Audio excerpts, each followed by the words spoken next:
Every morning, Maki walks into school unnoticed. No friends, no conversations, just another face in the crowd. But today is different. While he passes through the hallway, Uemami, the prettiest girl in the class, walks by with her group. Right behind her is Umi, the second prettiest girl. She is calm, elegant, and just as admired. For a brief second, Umi turns and smiles at him. No one notices, but Maki does. Because hidden behind that simple smile is a secret, they're already messaging each other. On the first day of class, their homeroom teacher Mikiyagi asks everyone to fill out personal profile sheets. It's supposed to be simple, until she randomly picks one to read aloud. It's Maki's. The room suddenly feels too big, too quiet. He stands awkwardly as his answers are read out. He spends weekends alone, playing games while his mother is out. He likes shark movies, alligator movies, things no one else really cares about. A few students react, but most lose interest quickly, except one person, Umi. She listens. Then comes Yu's turn. Bright, confident, and full of energy, she owns the room instantly. She talks about her past, her unique hair, and casually reveals she transferred schools with her best friend. Then she hugs Umi. The message is clear. These two are untouchable. Umi introduces herself next, calm and graceful. Within minutes, the class is already drawn to them. Everyone knows it. They're the center of attention now. And Maki, still invisible. Days pass. Yu and Umi easily blend into school life, surrounded by laughter and friends. Meanwhile, Maki eats alone, walks home alone, lives alone in his own quiet world. He tells himself it's fine. But when he sees groups of friends laughing together, he can't help but wonder what that feels like. One afternoon, he overhears Yu inviting Umi to hang out. Umi refuses. She says she wants to watch a movie instead.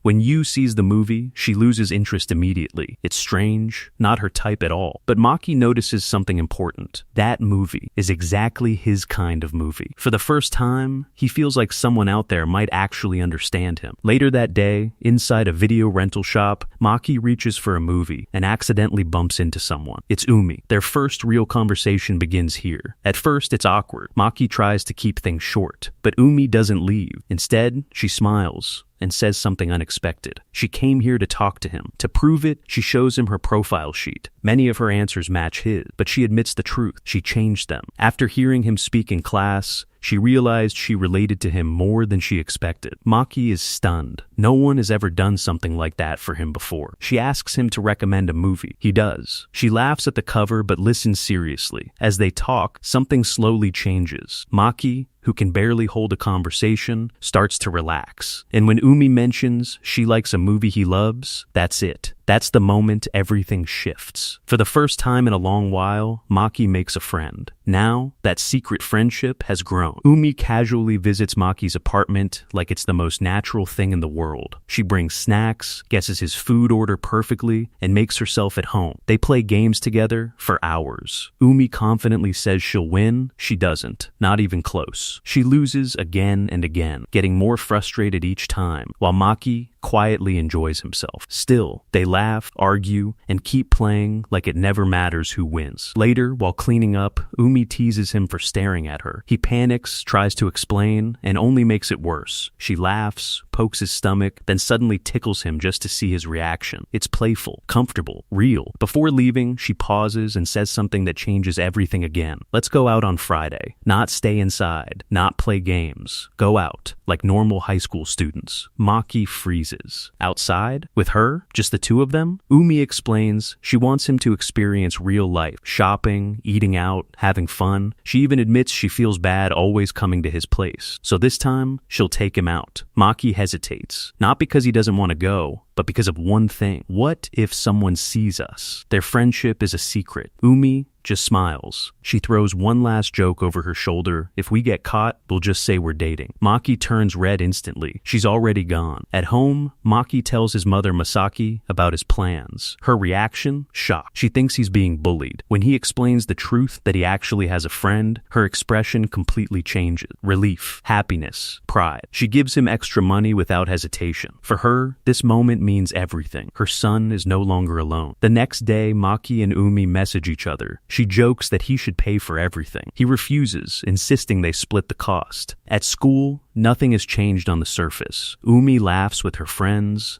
talks like normal, acts like Maki doesn't exist. But behind her back, she secretly signals to him, a small, hidden gesture, a reminder their connection is still there. Later during lunch, Maki sits alone as usual. Then he hears something, Umi's voice. He looks over and sees her talking to a senior student. Not wanting to get involved, he quickly gathers his things to leave, but suddenly, Yu and Nina appear out of nowhere. They've noticed too, and they're excited. They want to watch. Before Maki can even respond, they grab him and pull him into hiding with them. And just as they expected, the senior finally speaks and asks Umi out. Hidden nearby, Maki, Yu, and Nina watch in silence. Umi doesn't hesitate. She turns him down. Calm, direct. No room for misunderstanding. The senior pushes a little further, asking if she already likes someone else. Umi pauses, then says no. From the shadows, Nina sighs in relief. She already knew the answer. The guy has a reputation for being a player. Even Yu admits he once asked her out too. For Maki, this whole moment feels strange. He's not used to being part of something like this. Watching, listening, being pulled into other people's lives. Umi quickly leaves, clearly not wanting to stay any longer. The others follow. But just before leaving, Yu suddenly grabs Maki's phone and saves her number. Maki freezes. Now he's not just hiding one secret. He's hiding many. Later, at Maki's apartment, Umi is already there like always. Comfortable, relaxed, like she belongs. Maki brings up what happened earlier. He admits he overheard the confession and apologizes. Umi brushes it off. Then the conversation shifts. She asks if she is popular. Maki thinks about it. Of course she is. Maybe not as much as you, but still, she's someone everyone notices. Days pass, and suddenly it's Friday, the day of their not a date. At school,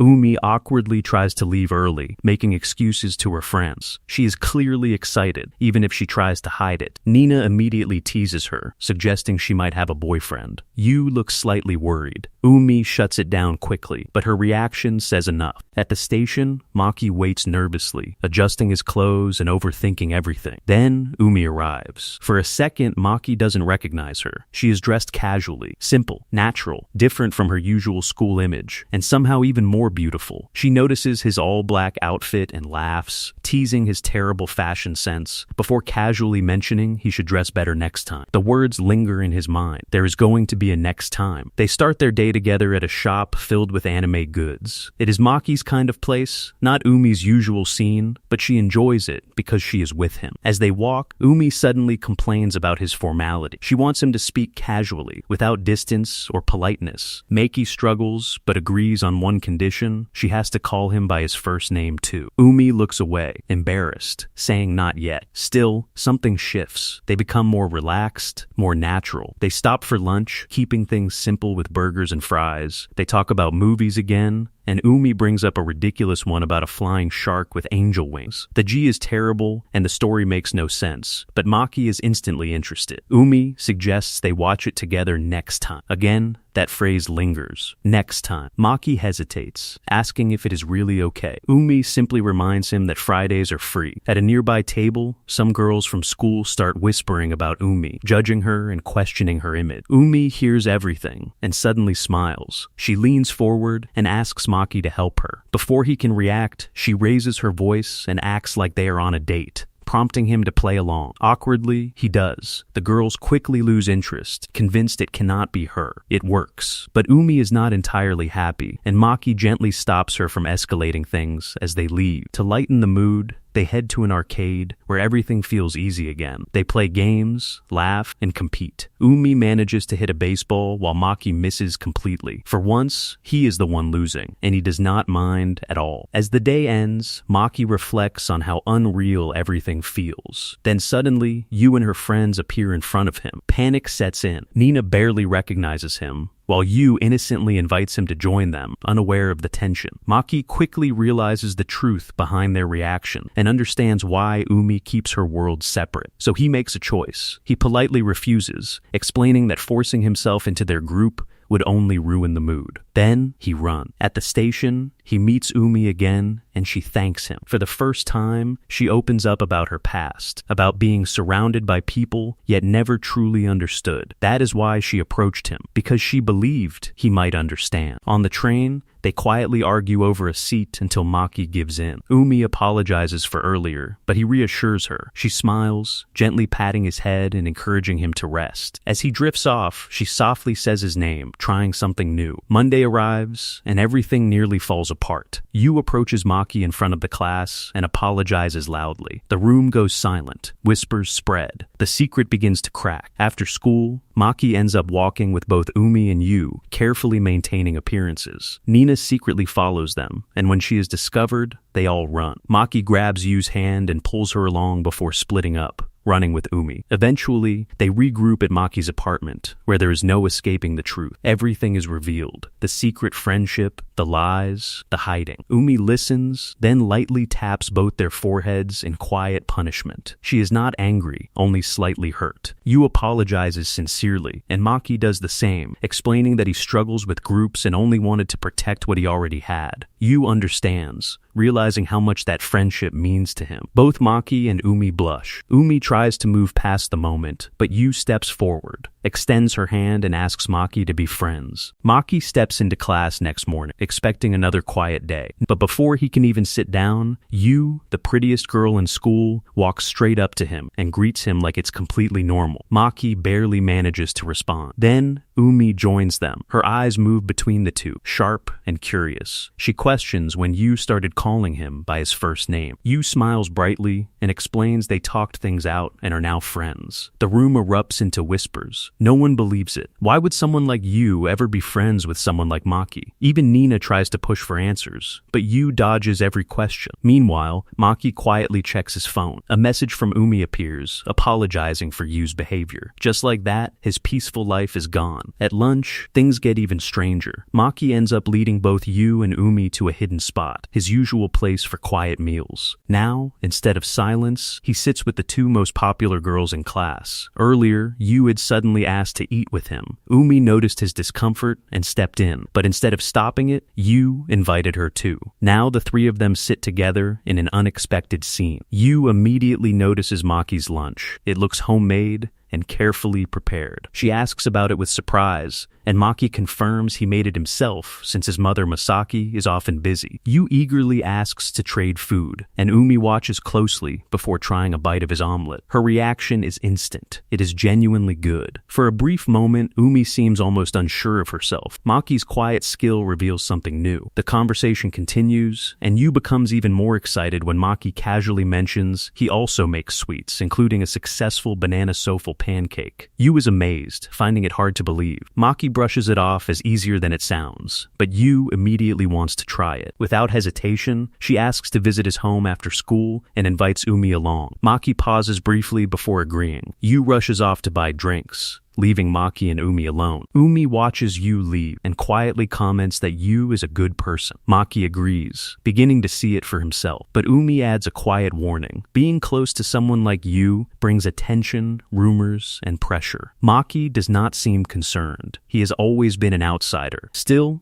Umi tells him to let her know if anything happens, aware of how unpredictable things can become. After school, they arrive at Maki's apartment, where he prepares the banana souffle pancakes. The moment Yu takes a bite, her expression changes completely. Umi tries them as well, and both are visibly impressed. Yu admits she struggles with cooking, often failing even simple recipes. Umi laughs, recalling a past disaster involving chocolates. During the conversation, Maki learns they both attended an all-girls school before transferring, explaining their close bond. Soon, they move on to games. Yu picks up the controller for the first time and improves quickly, too quickly. She discovers a strong move and manages to defeat Umi, then Maki as well. Even Maki finds it impressive. As he and Yu laugh together, Umi quietly observes. Something about the space between them feels slightly unfamiliar, as if something subtle has shifted. Later that evening, As the girls prepare to leave, Yu suddenly remembers she wants to treat Maki next time. Umi suggests she simply ask him. Yu calls him directly and asks if he is free on Friday. Maki responds that he already has plans. Yu is surprised but accepts it. Standing beside her, Umi feels a quiet tension in her chest, knowing exactly what those plans are. Without saying anything further, Umi turns back and rushes to Maki's apartment. When he opens the door, she appears flustered and out of breath. Before he can react, she steps forward and pinches his nose, telling him she will see him tomorrow. Then she runs off, leaving him confused by the sudden moment. The next day, things return to normal. Umi is back at Maki's apartment, relaxed as ever. They play games, talk about manga, and spend time quietly. At one point, Maki mentions buying the final volume of a romance series. Umi immediately loses interest in the game and suggests they read it together. They sit side by side, turning page after page until they reach the ending, both quietly emotional. Not satisfied, Umi wants to start again from the beginning. They spend hours reading together, completely absorbed. Eventually, Maki gets up to make coffee, but when he returns, he finds Umi asleep on his bed, peaceful and at ease. He watches her briefly before sitting beside her, and before long, he falls asleep as well. Time passes until a voice wakes him. Still half asleep, Maki assumes it is Umi, but when he opens his eyes, he sees his mother Masaki. She looks at him, then at the girl sleeping nearby. Silence fills the room before she calmly asks for an explanation. After everything is explained,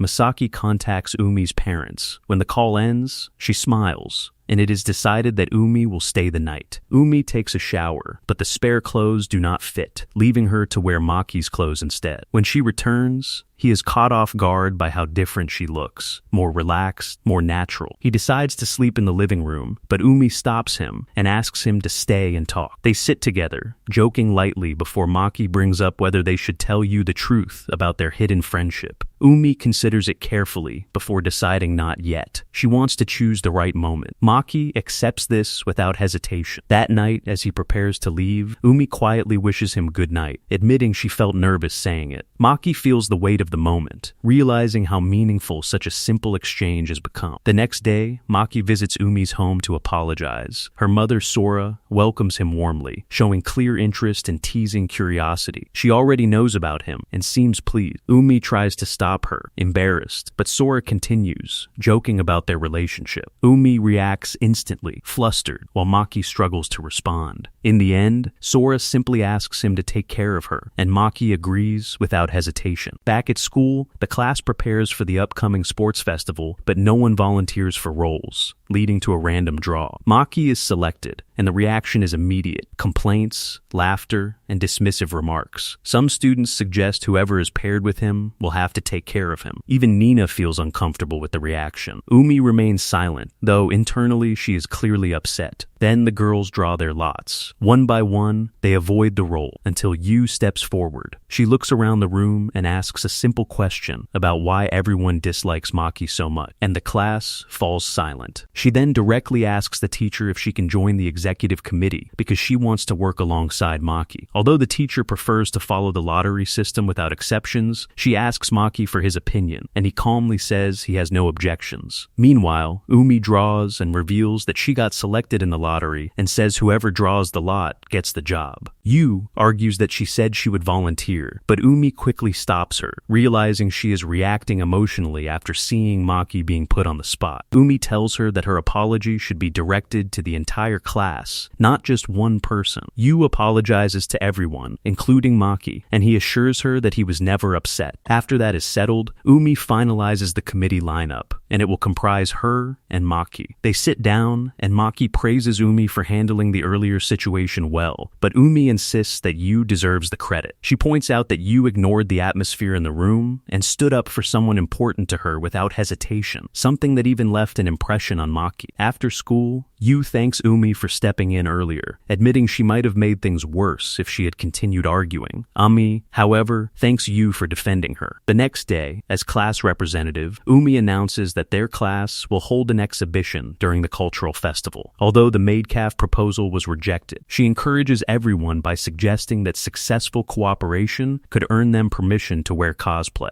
The idea quickly motivates the class, and when she asks for suggestions, Maki proposes creating a large large mosaic made from recycled cans. Afterward, Maki thanks Umi for being his partner and jokes that working with Yu would have been exhausting because of her intensity. Umi laughs before admitting that she secretly manipulated the lottery to secure her position beside him. Although surprised, Maki chooses not to make an issue of it and quietly accepts her decision. The following day, the group begins collecting and sorting cans for the project. While testing different designs, they worry that the mosaic looks too simple, but Maki decides they should move forward. During the work, Yu complains about how dirty many of the cans are, but the mood lightens when she notices a manga and volunteers to draw its cover. Her finished artwork impresses everyone and reveals a talent they never expected. Watching Yu effortlessly display such skill makes Umi feel insecure about her own abilities. Still, she pushes those feelings aside and continues managing the project, and as the group spends more time together, they also reflect on how unfairly they treated Maki in the past and decide to support him more sincerely moving forward. Maki continues working on the mosaic and struggles to convert Yu's illustration into a proper can art design. Needing another perspective, he invites Umi to his apartment to help him finish the project. The two make steady progress before taking a short break to play video games together. However, the relaxed atmosphere is interrupted when Yu unexpectedly discovers them hanging out alone. Hurt that Umi kept the meeting a secret, she confronts her friend. But Umi refuses to explain herself and quietly leaves. Although everyone acts normal the next day, the tension remains. Realizing that Umi has been avoiding him, Maki asks to speak with her privately. Umi explains that her relationship with Maki should remain secret for now, and admits she has been struggling with feelings she is not ready to discuss. When Maki assures her that he will not pressurize her, she stops him from leaving and hugs him from behind. She tells him that his kindness is one of his greatest strengths, but also something that can be exploited. Admitting that she may be acting selfishly herself, she asks whether he will listen when she is finally ready to tell him everything. Maki agrees, and Umi asks him to wait until after the festival so she can sort out her feelings. She also promises to talk to Yu about everything that has been happening. The cultural festival ends successfully. The completed mosaic is a success, and afterward, Maki and Umi spend time together, with Maki even taking her hand. Later, Yu brings several girls from her former school to see the exhibit, but the visit takes an unexpected turn when Umi refuses to call them her friends. Sensing the confusion around her reaction, Umi begins opening up about her past and the complicated feelings she has been carrying for a long time.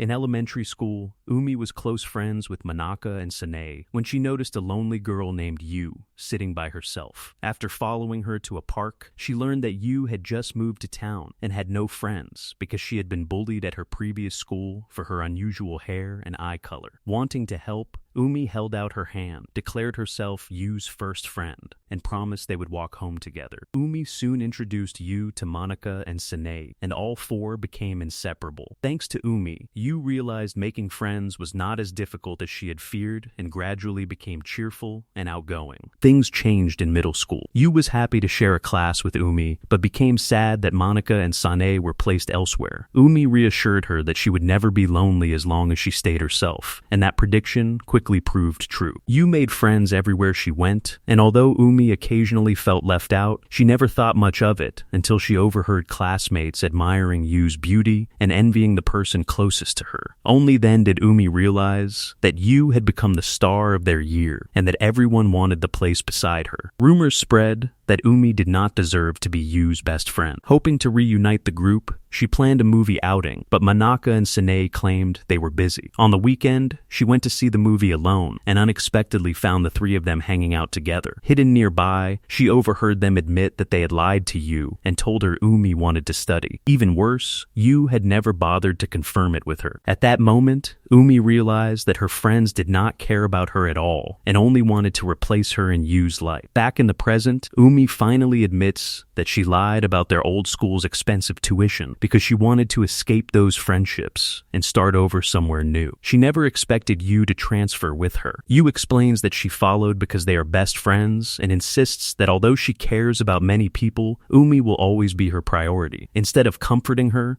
those words only hurt more. Umi reveals that she confronted Manaka and Sanae at graduation, and they openly admitted that they wanted to become closer to Yu than she was. Their friendship friendship ended that day. Since then, she has believed that despite Yu's popularity, she is the only person she can truly call a friend, because everyone else eventually becomes more interested in Yu. Maki finally understands why Umi wanted to keep their friendship secret. She was terrified of losing the one friendship she felt belonged only to her. Umi asks Yu if she loves her, and Yu answers without hesitation. Umi admits that she loves Yu too, but also hates her just as much, then runs away before saying anything else. Yu almost follows, but Maki volunteers instead and finds Umi hiding in an abandoned classroom. He lightly jokes about her sulking, then sits beside her and praises her for carrying those feelings alone for so long and handling everything as well as she did. Umi begins crying and asks for more praise, so Maki gently pats her head and lets her finally be vulnerable. Elsewhere, Nina finds Yu on the rooftop and encourages her to talk. To her surprise, Yu admits that she needs to become more considerate of other people's feelings. Back in the classroom, Umi realizes she has become exactly like the friends she resented. By intentionally excluding Yu, she repeated the same behavior that once hurt her. Maki suggests they spend some time apart so she can repair her friendship with Yu, but quickly assures her that he is not ending their friendship. Before he can continue, Umi covers his mouth and asks whether he would miss her if they stopped hanging out. He honestly admits that he would. Those words finally clear her mind, and she asks him to return to the rooftop with her. The two return hand in hand, prompting Yu to comment on how close they have become. Umi agrees and admits that although their friendship is still new, Maki already means a lot to her. When Yu asks if he means more than she does, Umi says there is no ranking between them and apologizes for hiding everything. Yu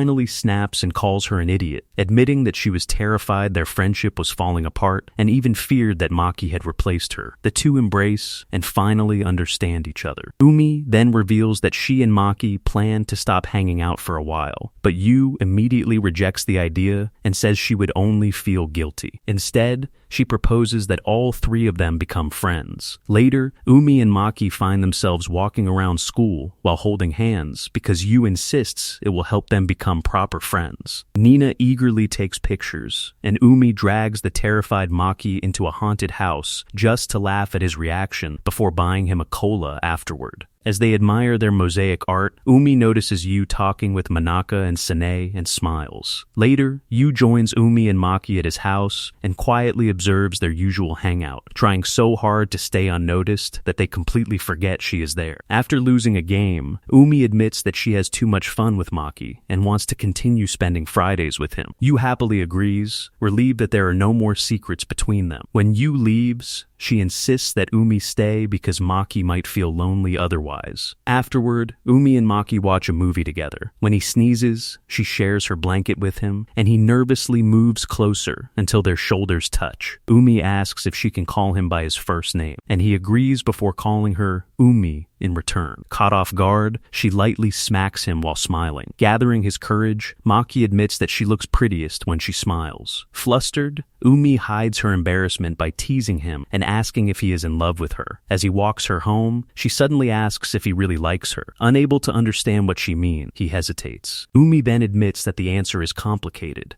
and says she does not think her feelings are romantic. Before he can dwell on those words, she suddenly kisses his cheek, tells him that she loves him, and promises that a kiss on the lips can happen once he finally admits that he likes her back. With that, she heads inside, leaving Maki completely conflicted. In a dreamlike memory, Maki sees his mother crying, while his father, Itsuki, prepares to leave. He calls out to him, but Itsuki only pats his head before walking away. Maki suddenly wakes up and realizes he is having the nightmare again. The memories had disappeared in high school, but Umi's confession brought them back. Maki knows he loves Umi and wants to return her feelings, yet his parents' divorce taught him that love can disappear. Although her confession made him happy, he does not think he is ready to become the boyfriend she deserves. Just then, Umi sends him a good morning message, and he decides to become worthy of her feelings first. They walk to school together, and Maki explains why he has not answered her confession. Umi jokingly says it sounds like he is keeping her as a backup option. Maki quickly denies it before realizing it really does sound that way. Laughing, Umi says she is not worried because she knows she is still number one in his heart. Noticing his badly cracked lips, she applies lip balm for him. Maki freezes and nervously asks if it is the one she uses. Umi immediately teases him about an indirect kiss before revealing that it is actually a new tube. She gives it to him and jokingly says they can share lip balm once their relationship progresses further. At school, Yu hugs Umi, while Nina greets Maki by calling him class representative, a nickname he earned after their class display won a special award during the school festival. Nina bluntly asks if Maki and Umi are dating. Umi immediately turns red and denies it, while Yu points out how awkward she has been acting around him lately. During the commotion, Nozomu quietly watches Maki interacting with the girls. Later, Maki asks Umi about her Christmas plans. She instantly realizes he is trying to invite her over on Christmas Eve and teases him before declining because she already has plans. At the same time, Yu rejects another student's invitation and shyly admits that she already likes someone else. Their friends secretly watch nearby, and Yu casually remarks that friends should step in before a rejection becomes too awkward. Maki remembers that the school is holding a large Christmas party with other schools, but the registration deadline has already passed. Since he ignored the announcements back when he barely knew Umi, he regrets missing the chance to spend Christmas with her. During lunch, Nina tells him not to lose hope because she is skipping the party to spend time with her new boyfriend, an upperclassman who confessed during the festival. Even then, Nozomu continues quietly observing Maki. Later, Nozomu approaches him and asks to talk. Since classmates rarely seek him out, Maki becomes nervous and even wonders if he is about to get extorted. Instead,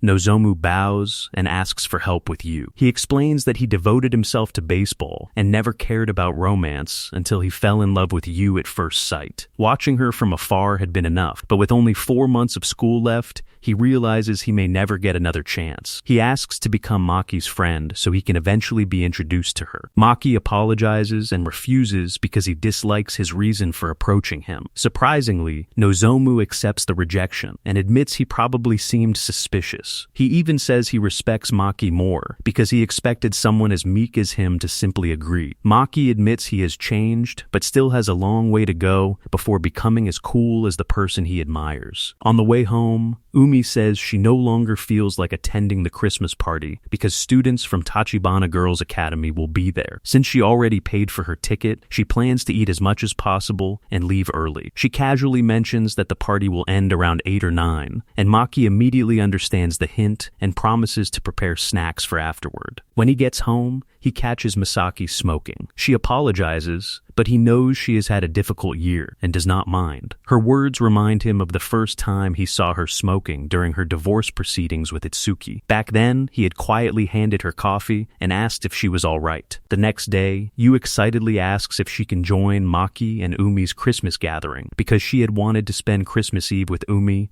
and only learned about the plans afterward. After hearing the details, she starts teasing them for acting like a couple, but Umi immediately denies it. So Umi simply invites her to join them. At school, Nozomu finally asks Yu to speak privately. Umi and Nina consider following them, but decide Yu can handle herself. Nina casually remarks that things would be different if Maki were confessing to Yu, instantly irritating Umi. As everyone expected, Nozomu gets rejected. His friends immediately gather around him and begin planning how to cheer him up on Christmas Eve. Meanwhile, Umi goes to check on Yu, and Nina tells Maki to speak with Nozomu before his friends influence him in a bad way. Maki finds him and gently points out that he rushed things. When Nozomu asks what everyone is saying about him, Maki jokingly replies that they were speaking an alien language, so he did not bother translating. Realizing Maki is protecting him from gossip, Nozomu laughs. When Maki asks what he will do now, Nozomu says he will move on, though both of them know it is not that simple. Nozomu then asks if he and Umi are dating. Maki explains their complicated situation, and Nozomu advises him to make things official soon because Umi has become increasingly popular after the festival and he has plenty of competition. And despite rejecting him earlier, Maki finally accepts his friendship. The two even start calling each other by their first names. The next day, Umi visits his house and immediately asks for coffee. During their conversation, Maki tells her about becoming friends with Nozomu, and although surprised, she says she is happy for him. Remembering Nozomu's advice, Maki nervously asks if she wants to watch a movie over the weekend. Since they usually meet on Fridays, he wants to spend time together on other days too. Umi happily agrees, making him him unexpectedly giddy, but she immediately declares that they need to go shopping first because he cannot wear his usual clothes on their date. On Friday, Yu joins them for shopping. The district is crowded, and someone accidentally bumps into Yu. Maki quickly catches her before she falls, and while holding his hand, she comments that it feels rougher than she expected. Umi instantly steps between them. Although she insists she is fine, both of them realize she has become unusually possessive. They keep walking, and Maki grabs Umi's hand so they do not get separated in the crowd. To his surprise, she intertwines their fingers instead, and Yu secretly smiles. After spending hours trying on clothes, Maki receives a message from Umi telling him where they are waiting and how excited she is for tomorrow. Just as he leaves the restroom to meet them, he accidentally bumps into someone and sends several papers scattering across the floor. He kneels to help pick them up, then freezes when he realizes the person standing before him is Itsuki. And that is it for today. If you enjoyed this recap, please subscribe to the channel, hit the like button, and feel free to write whatever you want in the comments section. Thank you for watching.